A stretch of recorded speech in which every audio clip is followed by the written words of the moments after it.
Hello and welcome back to Shakesyear. We are working on Sir John Oldcastle and we get to hear from Sir John the Parson of Wrotham today in Act 4, Scene 1 because admittedly I got ahead of myself yesterday and I missed this monologue when I was going through my recaps.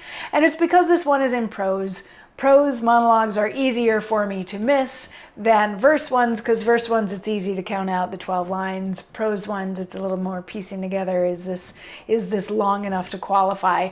That sort of thing. And I could have just skipped this one, but we will come back to it because Sir John the Parson of Wrotham is kind of a fascinating character. He's a parson by day and a thief by night, and his girlfriend is Doll, who's also a concubine, and they had a thing where she thought that he was too jealous and he thought that she was going to leave him, but then he ended up robbing the king, who he didn't know at the time was the king, to get more money for her. And he's like, yes, and we will go off to the camp where I hear that a war is going to be starting, because if the king is going to be there, the king's men are going to be there, and I will be able to steal a whole bunch more money for you, and you will always be taken care of.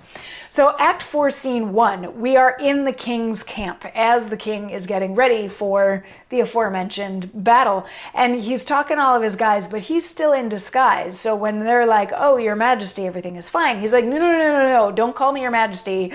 I'm not your majesty. Like, can't you tell by the clothes? I'm not your majesty right now. I'm just a normal guy, but good that everything is in order. But also, since I'm just a normal guy and like the king is asleep over there, let's pass the evening by playing dice. Let's do some gambling while we're out here. Like, this is a normal thing that people do, right? And he's like, go find that priest that came into camp. So a couple of them go and they get Sir John, the Parson of Wrotham, and bring him back, and they all get ready to play some dice games, the gambling involved.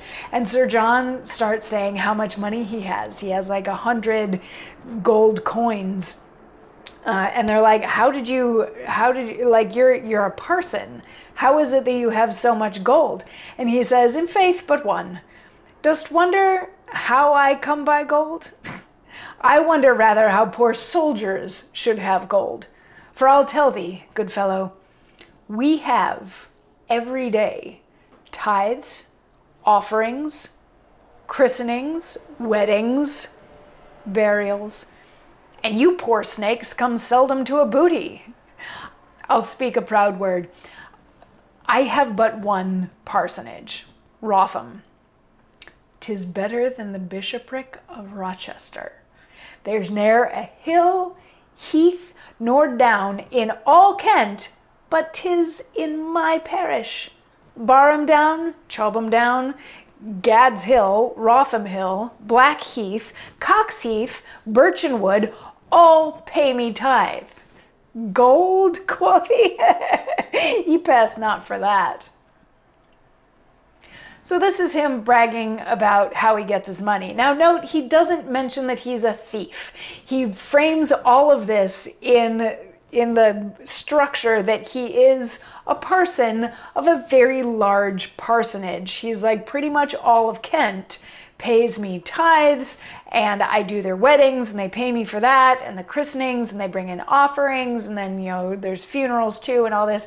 He's like, there's loads of money pouring in. How is it that you soldiers have money that you can gamble with? Like, you guys never do anything. He's like, you know, I have all this because I have all of these people coming and paying me tithes. So they're like, all right, bet all of your money. So he ends up betting all of his money in this game of dice that he loses, that the king, who's still in disguise, beats him while he's playing. And if you remember from when he robbed the king, they broke a coin in two as sort of this agreement that the king could help get him a pardon if he ever needed one, and that the king would be well taken care of in Sir John's neck of the woods if he ever showed up and mentioned Sir John's name. So after all this gambling, like, how could this happen? And you cheated, and how, like, this is unfair and all of that sort of stuff. They're like, what, you have no more money? Like, you said that you had all this money and all of it's gone already. And he's like, well, I just have this one half of a broken coin. And the king is like, check it out. I have a half of a broken coin, and wow, don't they fit nicely together? And Sir John, the parson of Wrotham, is like, what? And we will, for real this time, hear from the king in response to that in tomorrow's monologue. So I will see you then. Mwah.